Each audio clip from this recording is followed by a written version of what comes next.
contested Republican primary to succeed Ken Paxton as Texas Attorney General. The Hobby survey has Congressman Chip Roy out in front with 33%. State Senator MAGA Mays Middleton, on the strength of his media blitz, surging into standalone second at 23, followed by Joan Huffman with 13 and Aaron Wrights at 6, with 25% of likely primary voters still undecided. On the Democratic side of the AG ledger, State Senator Nathan Johnson leads with 25%, followed closely by former Galveston Mayor Joe Jaworski at 22%, and Tony Box in third position with 13%. A whopping 40% of voters still undecided in that race as we head into early voting. Now, in the GOP primary for comptroller, Don Huffines leads the pack with 33%, followed by Christy Craddock with 21%, and Abbott-endorsed interim comptroller Kelly Hancock bringing up the rear with just 13%. And finally, the Republican battle for agriculture commissioner, which has incumbent Sid Miller walloping the Abbott-endorsed challenger Nate Sheets 48-18. Let's bring in my colleagues Stephen Dial in Dallas and Rudy Koski in Austin, and our political analyst and ace pollster, Mark Jones from both Rice University and the Hobby School. Mark, two things stick out for me with these numbers. First, Mays Middleton's double-digit surge in the GOP primary for Attorney General, and the underperformance by the governor's picks in the races for AG or Ag Commissioner and Comptroller. Well, right, Greg. Back in the fall when we polled in this race, we found Chip Roy was the one that was very well known, and Middleton, Huffman, and Wrights were all down in the single digits. Middleton has seen a return on his financial investment. All the money he spent on the campaign commercials, on media placements, on direct mail, on digital advertising, they're paying off, in that it's vaulted him into a clear second place, 10 points ahead of Joan Huffman, and likely simultaneously getting himself into the runoff and keeping Chip Roy down below 50%.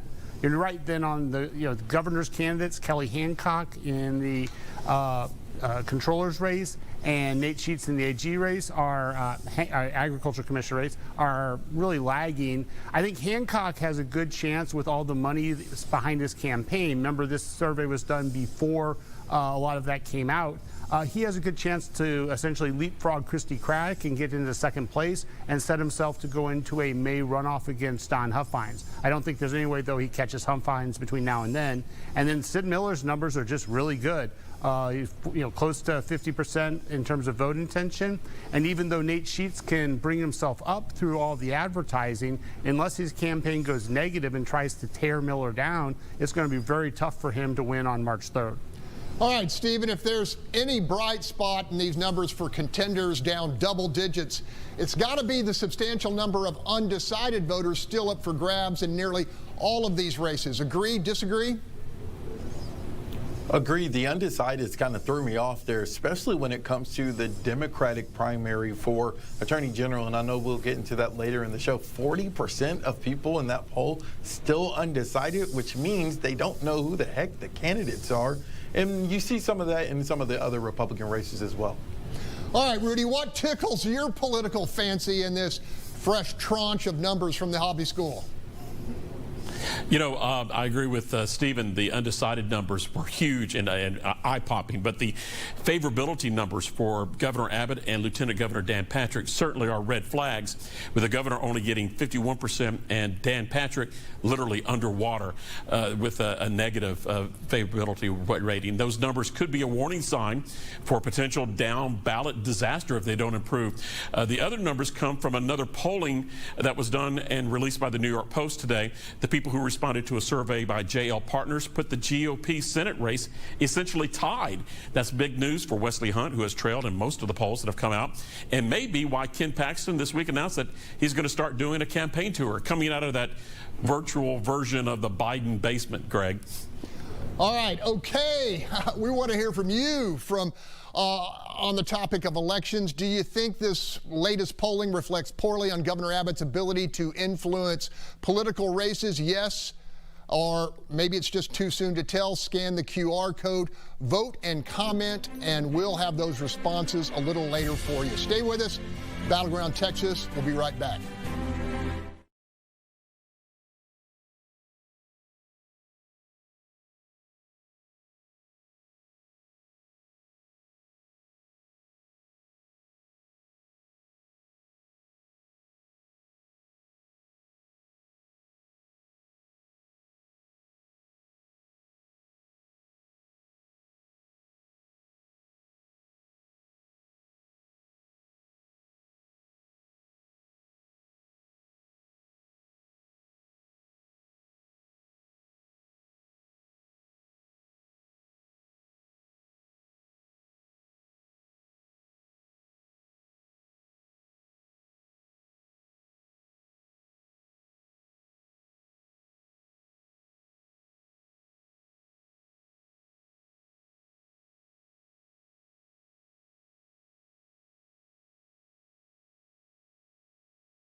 Welcome back. Those fresh numbers from the Hobby School are no doubt a sweet elixir for incumbent Ag Commissioner Sid Miller, who has crossed political sabers with none other than Greg Abbott, triggering the governor's endorsement of challenger Nate Sheets. I spoke with a three-term commissioner who didn't mince words about his running battles with our state's chief executive. I don't dislike the governor. I think he does a pretty good job. But when he attacks agriculture and hurts agriculture, I've got to stand up to him. So during COVID, he picked winners and losers, essential businesses, non-essential businesses, and he shut down agriculture businesses, livestock auctions, trailer manufacturers, feed, seed, fertilizer dealers. Well, I'm autonomous from the governor. I have executive authority over the agriculture code. So I had my own executive order and declared any agriculture business, any agriculture-related business essential, and you're to stay open. So I opened all those businesses back up. It didn't sit very well with him. I also opened gun shops and florists and landscapers and everybody that I could. When he closed the border to do truck inspections on trucks that had already been inspected, when he did that, it shut the complete border down for a week. We lost $3 billion worth of products rotted on the trucks. We had thousands and thousands of trucks in Mexico that couldn't get back across. The cartels retaliated and set our trucks on fire. So, yes, I called him out on it. He doesn't like to be called out. So it's nothing personal with me. I'm just, as Ag Commissioner, I have to stand up for agriculture and protect it and promote it the best way I can. Why should you keep your job, and why should folks say no to your Republican primary opponent? My opponent's not qualified is the reason. He's never lived on a farm. He doesn't have any agriculture education. He never was even a member of 4-H or FFA. So he really doesn't have any agriculture background other than he knows how to bottle honey. Me, myself, I'm an 8th generation farmer and rancher, honors graduate with the agriculture education, ag teacher, still make my living off the land. I've got a proven record of running an $8 billion agency very, very successfully. Sunset Commission said, after they reviewed it, said, of all the decades we've been reviewing state agencies, Texas Department of Agriculture is the best run agency we've ever reviewed. So we're pretty proud of that. We think we're doing a good job. Obviously, the most qualified, most experienced. Mark, let's get right to what Ann Richards used to call the lick log. Nate Sheets is down 30 points with just 20 days to go. Any chance he can make up that kind of ground? It's always possible if he's willing to spend enough money and his supporters and Governor Abbott's allies are willing to spend enough money, they might be able to get him up. The hard part, though, is that Sid Miller is very popular among many Republican primary voters. About half of them say they would vote for him today, and many of them have been voting for him in 2018 and 2014 and 2022.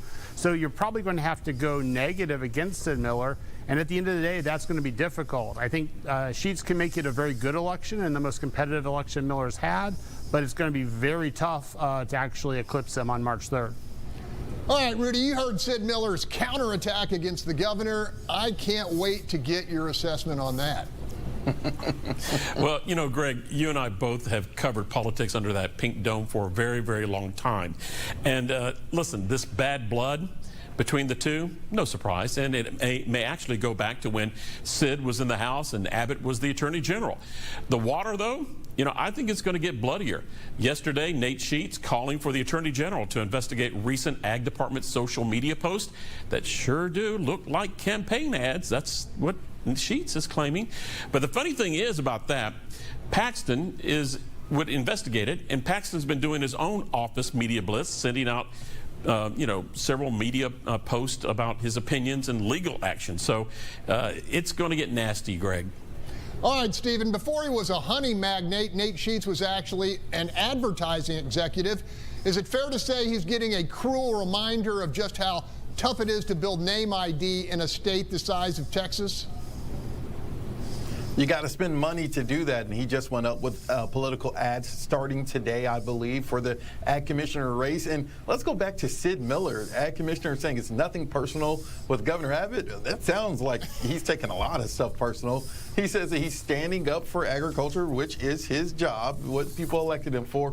But calling out the governor for things back in 2020 and COVID, that sounds like a Democrat tactic, right? Not a Republican tactic. And then he just really laid into Nate Sheets, saying he wasn't even a member of 4-H. So this race, I believe, is going to get pretty nasty. All right, Mark, if both of Abbott's endorsees lose in the primary, does that hurt the perception of Governor Abbott's political clout?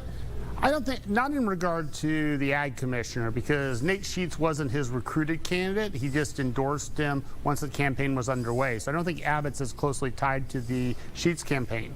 On the other hand, he did handpick Kelly Hancock to be controller and has been funding this campaign. So that would be a tougher one for the governor to stomach. Although I think then we'll have until May 26th to know which way that one turns out. And that's quite a bit of time for Governor Abbott to really bring all of his arms to bear and get Kelly Hancock out there in front of Republican primary voters, where he's likely to be successful in a runoff, given the support the governor's provided him. All right, stay with us. There's plenty more Battleground Texas coming your way on the other side of this break.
The new Hobby School poll shows that Dallas County State Senator Nathan Johnson has a very slim lead when it comes to the Democratic primary for Texas Attorney General. 40% of people in that poll still unsure. I talked to Johnson about his new ad. I think people are really sick of the MAGA brand. I think it's in free fall, and it couldn't happen soon enough. You are up with now campaign ads, both digital and on air. Texas is an expensive state to campaign in. Do you think those ads a week before early voting will help get your name and ID out there? That's the whole plan. It's a huge state. We got 31 million people. We could have a couple million people voting in the Democratic primary alone. It is essential that we reach across the state, and digital is the best way to do that right now. So we're quite hopeful that these ads are going to penetrate and that they're going to be well received by the public. What makes this year different, in your opinion, for Democrats? Well, I think the year is different, and I'd like to think that as a candidate, I'm different. People told me the same exact thing when I first ran for state senate in 2018. No Democrat had taken that seat in over 30 years. It was a -12 Democrat district. I won by 8 points. There were a lot of tailwinds that year, but we also ran a really good campaign, and we connected with voters on the left, in the center, and on the right. And I think that what makes this a very important year, I think it is important that we have one or more Democrats break through on a statewide level. I think it's important to the whole state. I think it's important to the country that we be able to function better as a government. And some Democrats winning statewide, I think, will do that, particularly in the AG's race. I think people are expecting somebody who's willing to stand up to anybody in either party. Last week, we spoke to one of your opponents, and he talked about your personal life. Do you think that was out of bounds for a campaign? Oh, it's so beyond the pale. It's out of bounds. And by the way, my family is fully behind me. Every member of my family is fully behind me. And I think that we need to focus on the things that really help Texans, not talk about personal lives. Everybody has a personal life. My personal life is private, and I'm proud of my family. I'm proud of everything in my family life. And so, no, I don't think we ought to be going there. All right, Greg Rugen, you were in the room asking Jaworski that very question last week. I mean, Democrats get on Ken Paxton about his marital issues. Do you think Nathan Johnson's comments were valid or not? Stephen, I just got to say, seriously, beyond the pale is what he said. Excuse me, Senator Johnson, but what planet have you been living on? I mean, this is bare-knuckle statewide Texas politics, where frankly nothing is sacrosanct except in most cases the kids. Exhibit A, the guy you're hoping to replace. Ken Paxton's self-professed adultery and marital disintegration have been on full-blown display for a couple of years now. Like it or not, it's part of his record. And according to your opponent, Joe Jaworski, your record too. In the end, it may not matter much in a state where roughly 4 in 10 marriages terminate in divorce. But spare us the beyond the pale sanctimony.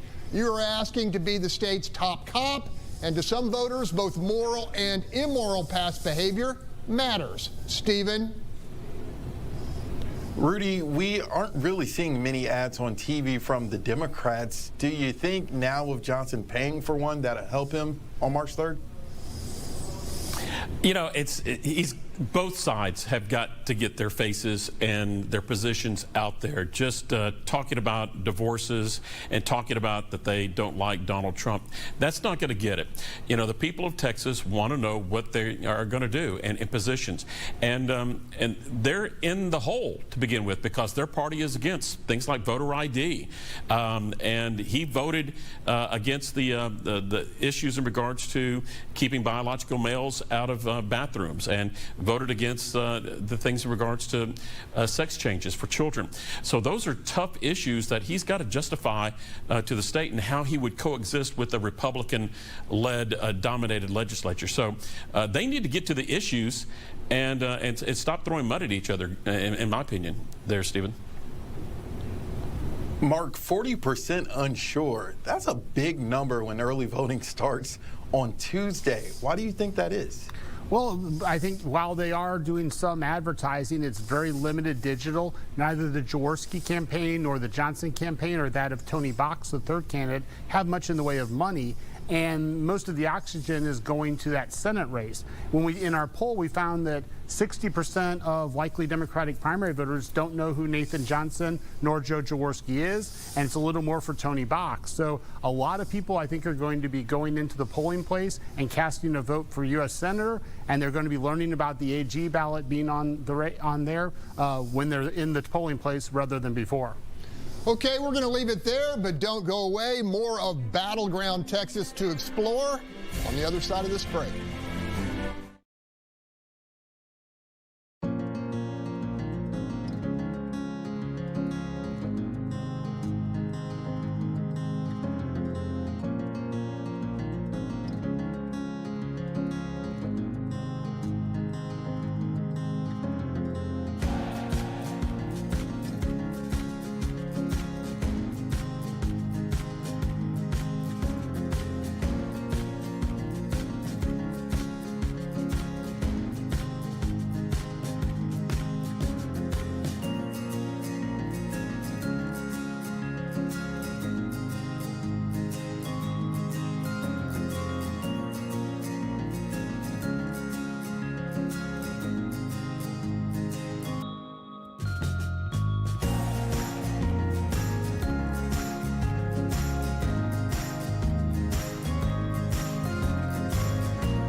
Welcome back. Skirmishes busting out all over Battleground Texas ahead of the primary.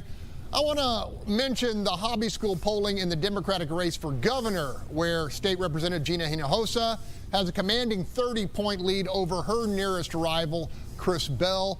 With nearly a third of Democrats still undecided, the question here is whether Hinojosa can pick up the 13% she needs to dispatch the field without a runoff. I'm guessing the answer is yes. Rudy, what's on your radar? Yeah, a battleground on my radar that's been strangely quiet is the Texas Congressional District 10 race. You know, it was recently redrawn a little bit, but it's still considered to be a Republican stronghold. Incumbent Michael McCall is not running, and the GOP field is a very large one. It is worth watching as we get closer and to the start of early voting, because it sure has been quiet out there. Stephen? I'm looking at the newly drawn 18th Congressional District down in Greg Grugan territory. Kristen Menefee, he has that energy, and guess what? His name has been on the ballot multiple times in recent memory for voters, and so I'm wondering if they will just remember his name and click yes, and will there be a changing of the guard? Al Green, longtime congressman, but it may be time up for him, guys. All right. That's all time for us today. If you want to see this episode or any of our past ones, go to our station's YouTube channel. And keep that conversation going on our social media sites. Tomorrow on Battleground Texas, Republican for Attorney General Chip Roy responding to Mays Middleton's scathing ad, calling the congressman a traitor to MAGA. See you then. Vaya con Dios.